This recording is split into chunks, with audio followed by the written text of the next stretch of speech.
Hi. So, congratulations on being able to follow the lesson up until this point. So this part of the lesson is what we call flow control, and it comes in different formats. Okay. So I'll take you through everything, and then at the end of at the end of each lesson, like I always say, try to go through the resource we are using. That is a resource that I always put a link in the description section. Okay. All right. So flow control, what is that? Their statement often start with a part called the condition and are always followed by a block of code called the clause. What we mean here is it will start with some particular condition, and if you remember the Boolean data type that has either a true or false statement, so the condition will evaluate to either a true or false, and if it is true, the flow control will tell us to do something. If it is false, it would ask us to do something. Okay. You can go through all these definitions. A flow control statement decide what to do based on whether its condition is true or false, and almost every flow control statement uses a condition. Okay. Now, blocks of code. What we mean by that is just the lines of Python code that you write in blocks. Okay. So this part that says blocks begin when the indentation increases. Right. This part is very important because every condition that you set in Python follows. If you want to write a code, you have to be aware of the indentation. Okay. Luckily for us, for Jupyter Notebook, it creates the indentation automatically, so you don't have to really worry much about the indentation. Um, the first aspect of the flow control codes that we're going to talk about is the if statement. Right. The if statement in Python, what it in Python, an if statement consists of the following, right? So the if keyword, so you have to start with if, right? A condition, that is an expression that evaluates to true or false, a colon. So you have to get these three things: the if keyword, the condition you have, and a colon. Then you start on the next line an indented block of code called the clause or the if clause. Okay, what it means, or we are trying to say here, an example of what I'm going to talk about is if I want to write an if statement, I started with if, then the condition, right? So here I'm gonna, before I do that, I'm gonna assign some variable here, and what we're gonna do in addition to this is learn something we call user input. Okay, so you're gonna ask the user, whoever runs this code, to be able to give us something as well. Okay, so I'm gonna call something name, and I'm gonna say it should be an input, right? And I'm gonna say type your name, or type a name, right? Let me see, type a name, right? You can create your own name that you want, right? So this code here will ask whoever that runs this code to type a name, and I'm saying that the condition I'm giving, the if condition I'm giving, is if name. So the condition is this, right? So if you realize, you start with an if keyword, a condition. Now the condition is if this name that we've assigned here, okay, is equal to the name Mary, which I'm going to use capital M, so M is caps, and then I have to end the condition with a colon, right? And like I said, for Jupyter Notebook, once I hit enter, it automatically create a space here. This is the indentation we are talking about. Okay, once I hit enter, there's a space left before, right under the if statement. There's a space left there before the point, the place where the cursor is blinking. Okay, so I'm going to put the condition that if the name that the person types is equal to Mary, then print this. On the user to print, yeah, you got her name right, right? So that's what I'm going to talk about, and that is the if statement. Okay, I'm done with this. So now if I run this line of code, Python will ask me type a name. So this is the part where I'm saying that the user gets to also type something. Now let me indeed type Mary and hit enter. Now the output is, yeah, you got her name right. Okay, So it will only run if I got the actual name, or if I type the name to be Mary. Now let's say I type the name to be, let's say, Alice. All right, nothing comes out. Type a name, Alice, and that's it. Nothing comes out because the condition is, if this name is equal to Mary, then it should print something out. If the name is not Mary, nothing happens because you don't Python doesn't know what to do. Now there's a part that we can also add an else to the if statement. So instead of us having the whole of this, okay, we can copy the whole of these things here, put them here, and then we're going to add an else statement, right? That else, so what if the name is not Mary? Else, the else also start with the same keyword else, and then the next thing that will follow up is the colon, or you can just give a space. And once you hit enter, it also gives some indentation as well. Okay, else print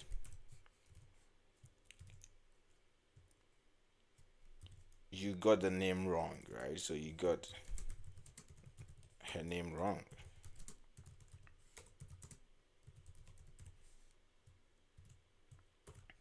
Now if I run this code, and let's say I type the Alice we started with, the other one comes, you got the name, oh, her name wrong. I'm so sorry.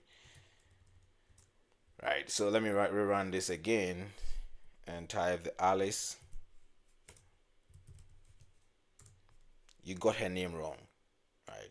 Again, this there's not supposed to be some, yeah, I mean, but you get what I'm trying to say here, right? So you got her name wrong, and that is it. That is how you combine the if and then the else statement. Okay, this that I have here, you can actually set any condition at all. It can be a condition that depends on numbers or whatever. Okay, now there's a part that we can also add a more if statement, right? So suppose we started with this. Okay, we are saying that um so suppose we want to check different things. Okay, if name equals Mary, print, yeah, you got her name right.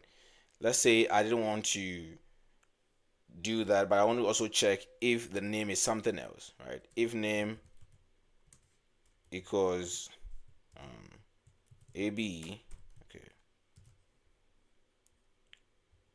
then I'm gonna say, yeah, you got his name right. Okay, so let's say something like this. Okay, and I can add else. The else is after each one of these do not evaluate to what we want. Okay, so if the name is not Mary, the name is also not AB, then we come to the else. I'm going to say print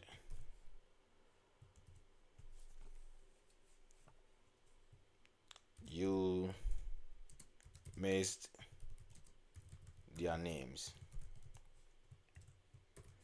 Okay, so if I run this, I should see a user input that gives me the opportunity to also type something. Okay, so type a name, and I'm going to type, say, AB, and run this. If I run, sorry, if I hit enter, yeah, you got his name right. Okay, so this is how you'd use your if, elif, and then the else statement. Okay, so now what we want to do here is to write a very simple Python game, which I'm also expecting that you'll be able to write this and run and see what I will see here. Okay, so first we want to generate a random number between 1 and 10, and to do that we have to import the random package. Okay, so there's a package called random, you have to import that, and when you import it in Python, we have to use what we call the import the random, or it's a random module, that's how you can call it.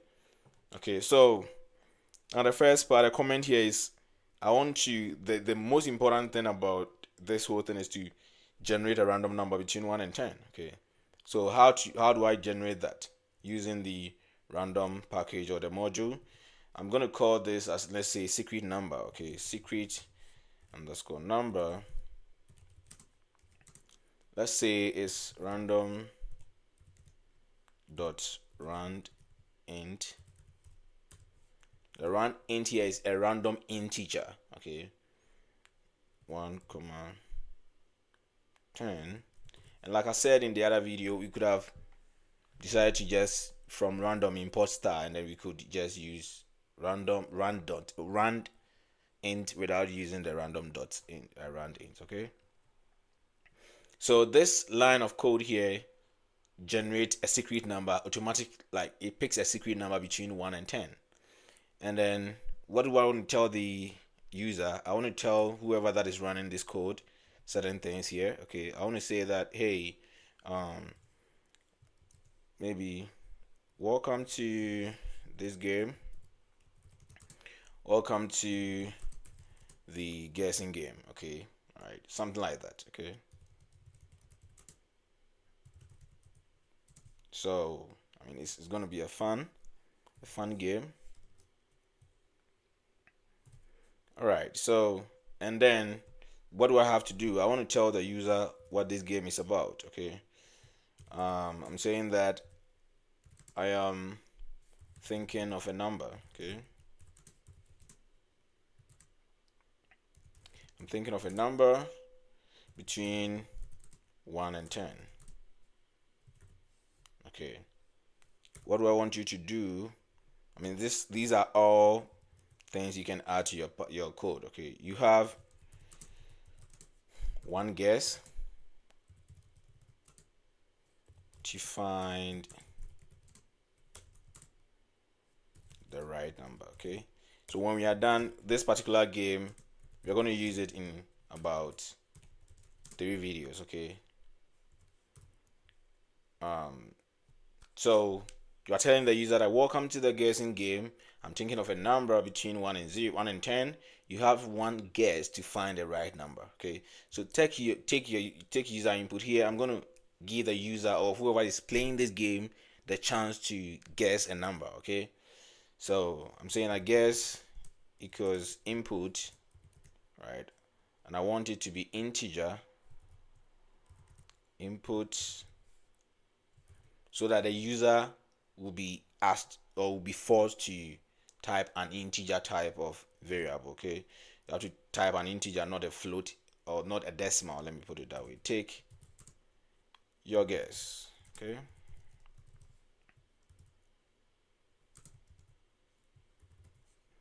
all right, so when a person takes their guess, now it comes to the conditions to check the person's guess. Okay, now let's talk about the condition. If the guess is less than the secret number we generated earlier, right? We have a secret number there.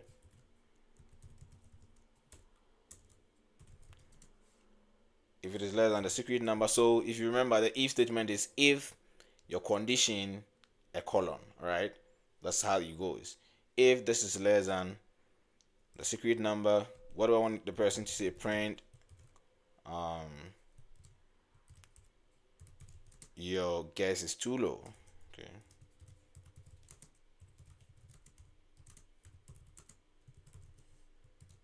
that's what I want you to do. Now Elif, the guess is too large. Okay, you know what we are getting to? Secret underscore number.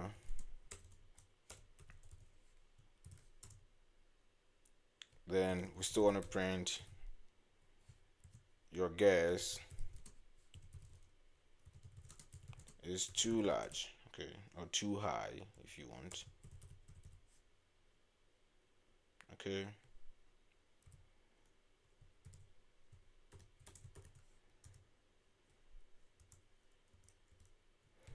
and then Elif, so we can put a lot of conditions here, is the same as the secret number.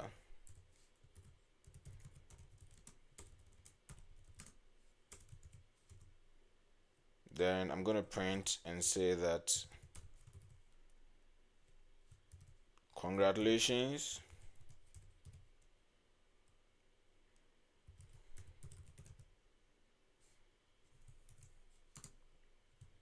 You guessed right, or maybe you guessed the secret number.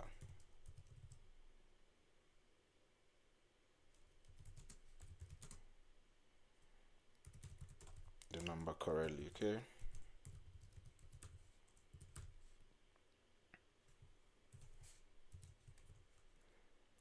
All right. So now I want to provide a correct answer.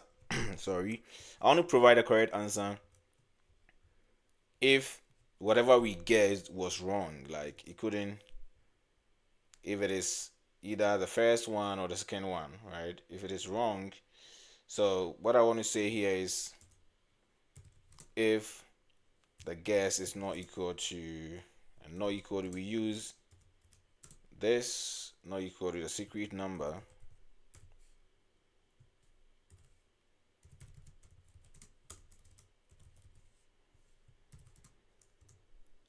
then what do we want to print? We want to say that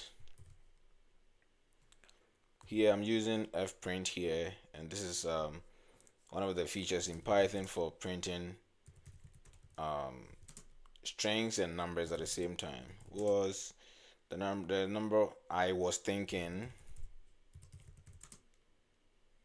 of was in the fprint. If you want to put in a number, I just have to use the secret underscore number,